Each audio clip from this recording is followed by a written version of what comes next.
For generations of television viewers, David's versatile performances played a major part in shaping the early Anderson productions.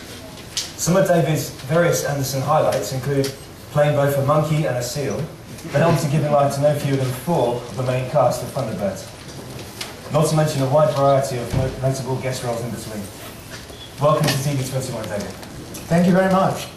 Happy to be here. Well, thanks for joining us today. Okay, no problem.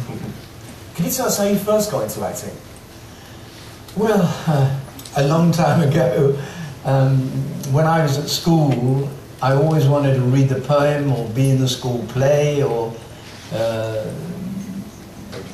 if there was anything I could stand up and perform in class.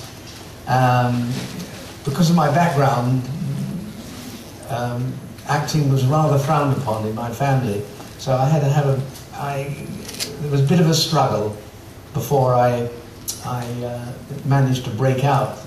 And then after service in the RAF during the war, I went to New York, and I managed to get into quite a famous school called Neighborhood Playhouse School of the Theatre. There was a famous theatre group in the 30s.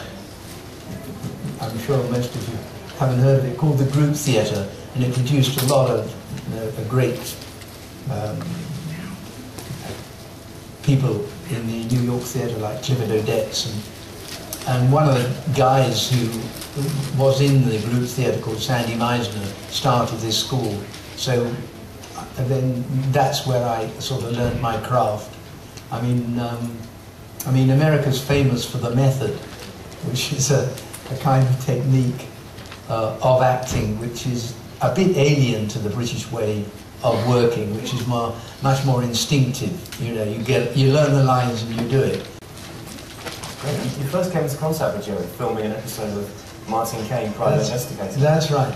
Which Jerry was directing at the time. That's right. Can you recall your first impressions of the then young filmmaker? Yeah, well, I mean, I can form an impression of the script, which was dire. And the first thing that Jerry said to me, he said, "This is a crap script," you know. And I was playing a villain on the run, and he said, "Whatever you do, just run like hell." And there was a cyclorama. It was done at Elstree, and I was running up and down this cyclorama and getting out of breath. And I saw this very young bloke, and I think it was possibly Jerry's first directorial job, because he was a very good film editor. He started off as a film editor. And I remember it was a tea break, and you know, you get talking, and Jerry suddenly said to me, you know, I'm thinking of getting into puppet filmmaking. And I pricked up my ears, and I said, you know, I'm not bad at doing voices, you know, and I sort of do takeoffs and voices, and I said, "I'd like you to consider me." And a few months later, he was in partnership with a chap called Arthur Provis at the time. It was called AP Films. And sure enough, he was good at his word. I think the first series he did was Torchy. I wasn't involved in that, but then a Western series came up called Four Feather Falls, and that was my first outing with Jerry. And I did it with a very well-known actor called Kenneth Connor. Nicholas Parsons played the sheriff, and his wife played Mrs. Gramps. I played an old man called Gramps. And it was a 15-minute thing in black and white for Granada. And I remember there was a famous Western actor in practically every Western you can name in the sort of late 30s, 40s, 50s, called Walter Brennan. And you know, and he had a voice like that. And I based Gramps on this character. And Ken Connor and I did 2 Mexican bandits called Pedro and Fernando.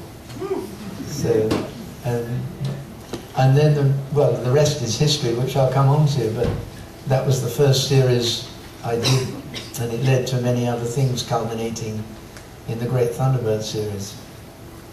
So it was around this early time, of course, you you were in Gerry Anderson's first live-action film, Crossroads That's to right. Crime. Yes, I mean, it wasn't exactly an Academy Award winner, but Very underrated. and I I'd think, say.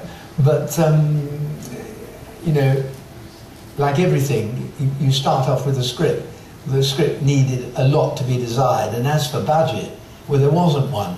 It was, you know, it was sort of any loose change you can spare were put into the film, and there was Miriam Carlin was in it, Harry Taub, who was sadly died a year ago, a great friend of mine, and a chap called Ferdy Main, and we made it out on location in and around Slough, because that's where the public films were made, and it rather died a death, I must say, but the fact that Gerry directed it, and I think he did a very good job, given the fact that the script wasn't too good.